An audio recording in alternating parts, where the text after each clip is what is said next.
Bom, depois nós vamos ter aqui, né, o Paleoproterozoico. Temos aqui o nosso reloginho contando, né, às 10h57, quase às 11 da manhã. Então estamos em plena manhã aqui, entramos no Éon Proterozoico, tá? Nesse período, grande parte das terras que formam os continentes atuais já estavam formadas, né?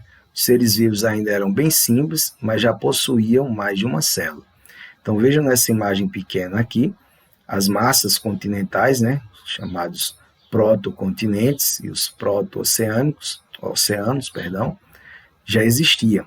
Então, o processo da chamada deriva continental, né, e que nós vamos estudar um pouco mais adiante, não nessa aula do tempo geológico, mas vamos ter uma aula específica para isso, nós vamos entender como que se dá esse movimento, né, das placas tectônicas, movimentado pelas correntes de convecção no interior da Terra, gerando aí, né, as duas grandes teorias, a teoria da tectônica de placas e a teoria da deriva continental, como que os continentes se movimentam, né, se juntam e se separam ao longo desses bilhões de anos de formação do planeta.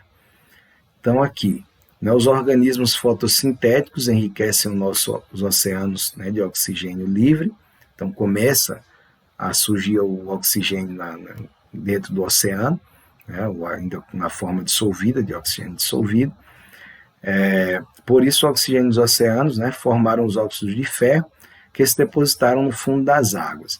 Esses depósitos de ferro são conhecidos como formações ferríferas bandadas. Né? O oxigênio que sobrou é liberado contaminando a atmosfera. Né? A gente vai falar já do choque do oxigênio. Então vejam como é o processo geológico. Né? Você tem dentro dos oceanos, né, um processo de fotossíntese liberando oxigênio para os oceanos. Né? Esse oxigênio dos oceanos vai formar o óxido de ferro que vai se depositar no fundo dos oceanos. E com esse movimento, né, de tectônica, de placas, de deriva continental, muitas vezes áreas onde foram grandes oceanos vão se tornar áreas sem inundação, onde são encontradas jazidas de ferro. Né? No Brasil nós vamos ter vários exemplos disso, principalmente na região sudeste do país, onde temos grandes áreas de jazida de ferro, que outrora foram grandes oceanos também. Então, é por isso que é importante a gente entender um pouco da dinâmica de formação do planeta e do tempo geológico, para a gente também entender um pouco da formação mineral que existe no planeta. Isso voltado para a geologia, né? Vocês da biologia, muitas vezes dão um outro olhar. Então, às 13h33, né, devido ao constante aumento do oxigênio na atmosfera, vai ocorrer uma extinção em massa, né, desses seres anaeróbicos. Vai ficar conhecida como catástrofe do oxigênio. Uma nova forma de vida dependente de oxigênio começará a dominar o planeta. São as bactérias aqui aeróbicas. Né? Então a gente comentou isso também no nosso encontro síncrono, né? E é no momento que realmente as formas de vida como a gente conhece hoje começaram a surgir. Né? Então vamos aqui para o Mesoproterozoico.